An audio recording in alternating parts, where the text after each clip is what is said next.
महाराष्ट्र राज्य कोतवाल संघटना त्र्यंबकेश्वर तालुका येथे महाराष्ट्र राज्याचे राज्य प्रवक्ता गंगाराम गोऱ्हे यांच्या अध्यक्षतेखाली बैठक आयोजित करण्यात आली होती। तसेच या बैठकीत गेल्या अनेक वर्षापासून प्रलंबित असलेल्या पदाधिकाऱ्यांच्या नियुक्त्या करण्यात आल्या। या बैठकीमध्ये त्र्यंबकेश्वर तालुक्यातील अनेक नवनियुक्त पदाधिकाऱ्यांच्या नियुक्ती करण्यात आल्या असून यामध्ये आंबोली सजेचे कोतवाल श्री चंदर चित्तेकर यांची तालुकाध्यक्ष म्हणून निवड करण्यात आली, तर उपाध्यक्ष निवृत्ती आंबेकर, सचिवपदी सुदर्शन मिरंदे, तालुका मार्गदर्शन रतन भालेराव, सीताराम पोटिंदे, संपत बेंडकोळी, विष्णू गोतरणे, आनंद धूम आणि इतरांच्या एकमताने तालुकाध्यक्ष आंबोली सजेचे कोतवाल चंदर चित्तेकर यांची सर्वानुमते निवड करण्यात आली।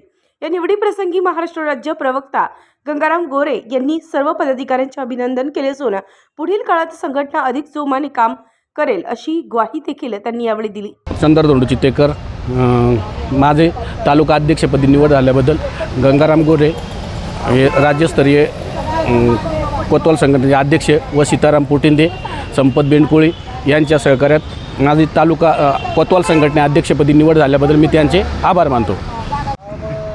मी गंगाराम गोरे महाराष्ट्र राज्य कोतवाल संघटनेचा राज्य प्रवक्ता या नात्याने गेल्या अनेक दिवसापासून माझ्या तालुक्यातली कार्यकारिणी निवड झालेली नव्हती, म्हणून मी काल त्र्यंबकेश्वर तालुक्यातली कार्यकारिणी जाहीर केली। यात चंदर धोंडू चित्तेकर यांची तालुकाध्यक्षपदी निवड केली, उपाध्यक्ष आंबेकर, सचिवपदी मिरंदे यांची सर्वांची एक मताने निवड केली। त्याबद्दल मी त्यांना तालुक्याच्या कार्यकारिणीसाठी शुभेच्छा देतो आणि आपल्या न्यूजच्या माध्यमातून एक शासनाला सांगू इच्छितो की गेली 40 वर्षापासून कोतवालांचा जो प्रश्न रखडलेला आहे त्यांना चतुर्थश्रेणी बहाल करावी, म्हणून चतुर्थश्रेणी बहाल करण्यासाठी शासन स्तरावर जो प्रलंबित असलेला प्रश्न राज्याचे महसूल मंत्री, अर्थमंत्री व मुख्यमंत्री यांनी तो प्रश्न तात्काळ निर्गत करावा असे मी शासनाला आपल्यामार्फत विनंती करतो।